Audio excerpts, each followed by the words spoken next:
All right. Welcome to Open House with Mr. Lang. This is me, Mr. Lang. Just to tell you a little bit about myself, my wife, Miss Diaz, is the social worker at Juliet Low.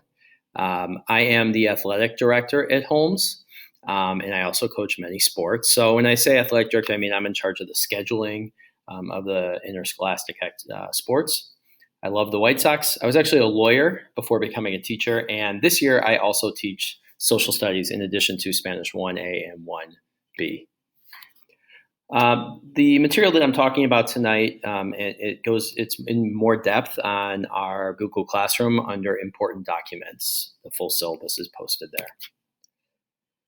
The course objectives. By the end of this class, students will be able to do the following in Spanish. So this is really the focus of the class. And we go about it in different ways, but this is both in Spanish 1A and 1B what we're working on.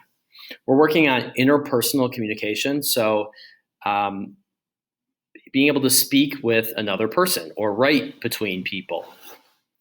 There's also interpretive communication. So if you're watching something like a video, can you understand it? Or can you read a paragraph? Or can you view something and understand what is happening? Presentational communication, simple, is presenting information in Spanish to an audience, like our class. This one happens a lot, taking risk with the target language inside the classroom. So anytime we're doing something new, or just anytime you're really using the language, this is taking a risk because this is a new language for our students. Taking risks outside of the classroom, that's a little bit different. We do have some opportunities when we're in person to work with classes where all the students are native Spanish speakers, and sometimes we also go over to the early learning center next door and work with the little kids that speak Spanish. What that's going to look like in a virtual setting, we will see in terms of taking risks outside of the classroom. And finally, it's really important that we are able to interact with cultural competence and understanding. There are many 20 plus countries that speak Spanish, and they are all very different. They are, of course, joined by their common language, but their cultures and practices and things like that, and even some of the ways they speak Spanish are very different. Virtual office hours, I am available every morning before 9, as well as every day between 12:50 and 1:40. And then the time when students could possibly get with us or other teachers is Monday and Friday, 1:50 to 2:50 for a potential Zoom session where we could meet with the students. Participation is so important in a foreign language class, a world language class. I expect it because this is a language class, and languages are meant to be communicated. Different than maybe math. Yes, math in some ways you sometimes would need to communicate it, but a language class inherently needs to be communicated. Students should think about the participation as practice and the main way that they can improve their skills. Okay, so I really want students to just embody that and feel comfortable practicing and participating. And thus, I'm different than many world language teachers in that I will not have a formal participation grade because I want this to come organically from students and them to participate, when they are ready and able to do so.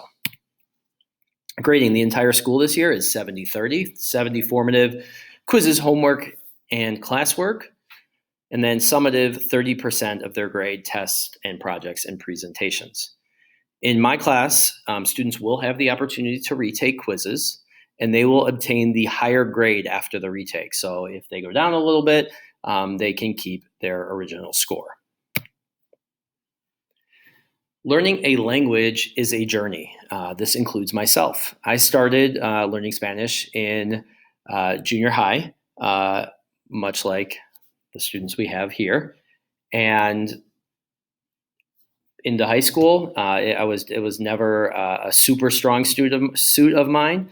Didn't have any intention in continuing it after high school.